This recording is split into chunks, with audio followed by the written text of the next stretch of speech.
Guys, nandito tayo ngayon sa expressway papunta ng Damam. Mag live tayo, mag-record tayo video para update ko kayo dito sa makita nyo ang daan dito sa expressway na papunta ng Damam, guys. Kuya Gusting Adventure, guys.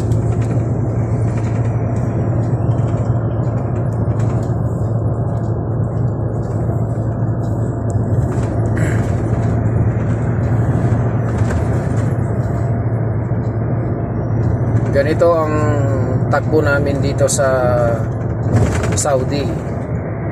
Ang truck nasa first line lang. Kapag nag second line ka rito sa kaliwa at umovertake ka, o kaya napaka mo lang yung guhit na yan sa kaliwa at nakita ka ng polis, hahabulin ka, titikitan ka. Ang bayad ng traffic violation dyan, ang magiging kaso mo dyan, overtake, tapos 3,000 ang multa. 3,000 real, guys. 3,000 real. Equivalent mo sa peso, sabihin mo na lang nasa 43,000 sa pesos yan. Kaya kung magmamadali ka na gusto mong makarami ng biyahe, wag mo nang pagtangkain pa na umovertake. Kasi kapag natsambahan ka ng pulis, yung dami ng biyahe mo sa loob ng isang buwan, kasama yung basic mo, pagbabayad mo lang yun sa violation mo, kulang pa yun. Kaya pagmasdan ninyo yung mga truck, parang train na, mahaba na, nakapuntot lang, nakasulod ka lang sa sinusundan. Mahaba na yan, guys. Walang umovertake yan. Ikaw ba naman, mag-overtake ka, 3,000 real. Kung sa Philippine money yun, nasa 43,000 na. Kung ayaw mong mahuli, sumunod ka na lang. Para hindi ka mahuli. Ganun lang ang diskarte dito sa biyahe dito sa Saudi. Di bali makabiyahe ka lang ng 15 biyahe sa isang buwan, at least wala kang huli. Aanhin mo naman yung naka 25 na biyahe ka sa isang buwan kung marami kang traffic violation.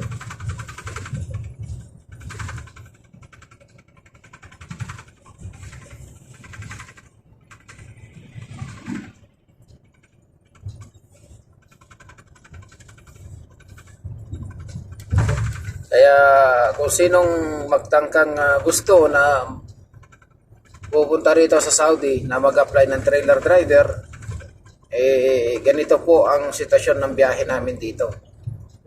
Hindi katulad nung araw. Dahil ang kinatatakutan dito, yung violation, yung napakataas ng traffic violation. Yun ang kinatatakutan dito.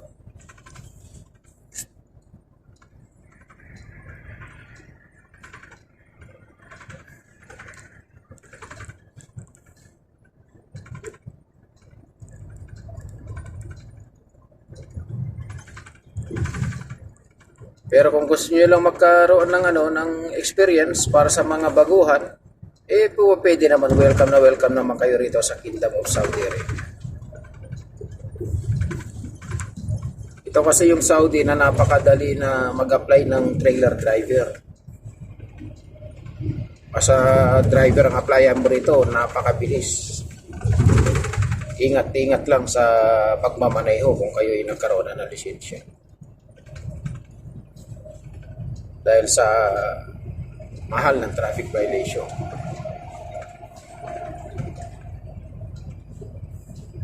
Yan, yung mga ganyan na overtake na ganyan na kaliwa, sa kaliwa, na truck na ganyan, matitigas sa mga ulo niya. Kumbaga yan, wala pang experience na huli na traffic na violation na 3,000. Kaya ayan, umovertake sa kaliwa.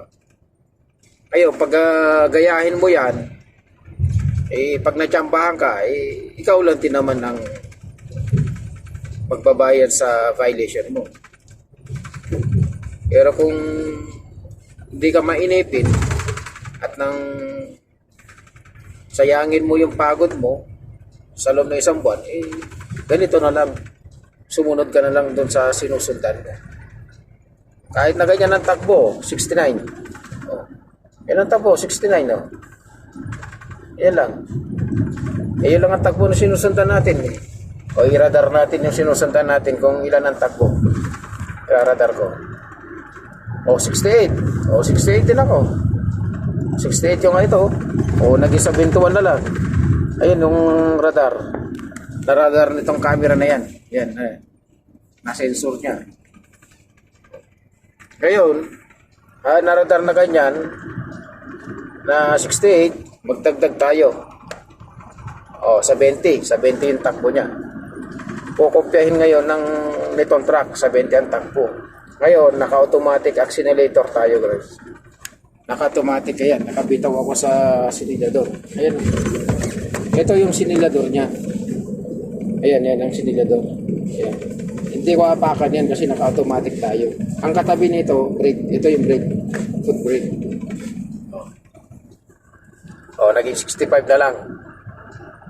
65 yung takbo ng sinusundan natin. Ayan, nagpapaiwan itong truck na to. Itong truck ko magpapaiwan yan. Hindi siya didikit doon. Diyan sa sinusundan ko na yan. Dahil nasa sensor nito. Ito ang camera sensor niya. Ayan. May isa pa doon sa baba. Doon sa bumper. Dalawa yan.